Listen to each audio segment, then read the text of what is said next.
Hey guys, Alexander TM here. In this video we are going to go through the top 5 nations to play as a new player in EU4. Remember, this is only my opinion. So coming in at number 5 we have Portugal.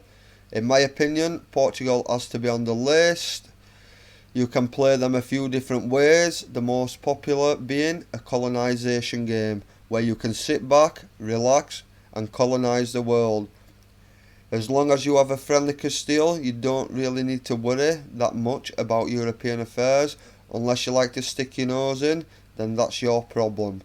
You can also use your big friendly yellow neighbour to help you get the Sevilla trade provinces in North Morocco.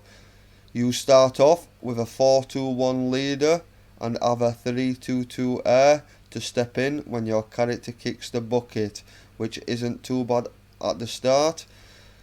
Portugal's first idea is Legacy of the Navigator, which gives plus 25% in National Sailors modifier, along with plus 25% in colonial range, giving you first picks on the territory in the New World.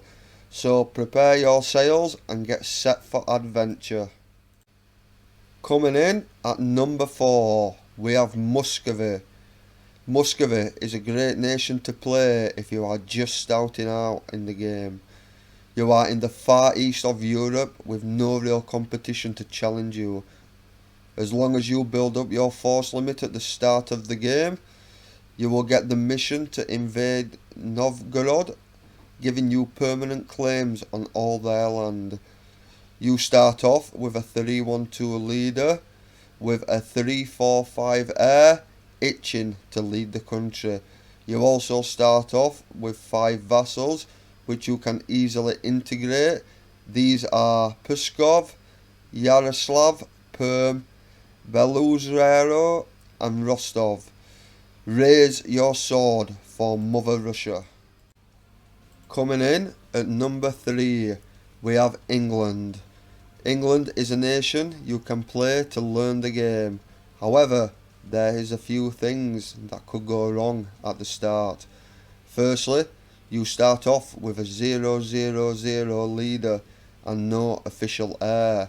When they say it could be worse, I think this is one of those situations where you can say how, but not all is lost, so do not fear. I would encourage against trying to marry other nations to produce an heir and wait for the War of the Roses event to fire, where you can choose to pick the better side and change your leader. At some point at the start you will also get the surrender of main event fire. I would advise, if you're new to the game, to accept their offer and let France take it, as you don't want to be fighting a war against rebels and France at the same time. Also be wary when attacking Scotland, as France is guaranteeing their independence. So now all the doom and gloom is out of the way, let's look at the positives. Firstly, England has the best fleet in the game. Also, the English Channel trade node is one of the best and richest in the game, and you control a big percentage of it. A colonial game or a world domination game is at the tip of your fingers, depending on the choice of style you take. Long live the king. Coming in at number 2 we have Castillo. Castillo is sort of a mixture of Portugal and England combined. You are also a major contributor in the colonisation race of the New World. You can inherit all of Aragon and Naples without lifting a finger.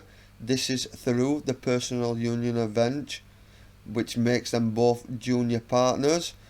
After these events, you are definitely one of the main powerhouses in the world. You start off with a 1-1-2 leader and a 0-0-0 heir. My advice would be to disinherit your heir and get a new one. Let the Armada live on. Coming in at number 1. The number 1 spot has to go to France. France starts off very overpowered. You start off with a 4-2-4 leader and a 4-3-2 heir. If you start on the offensive, you can quickly take all the English land in France as well as the land in Britannia. Once you have all this completed, you can focus your attention towards Burgundy, Savoy and Provence. Au revoir, and please join me in the next video, and thanks for watching.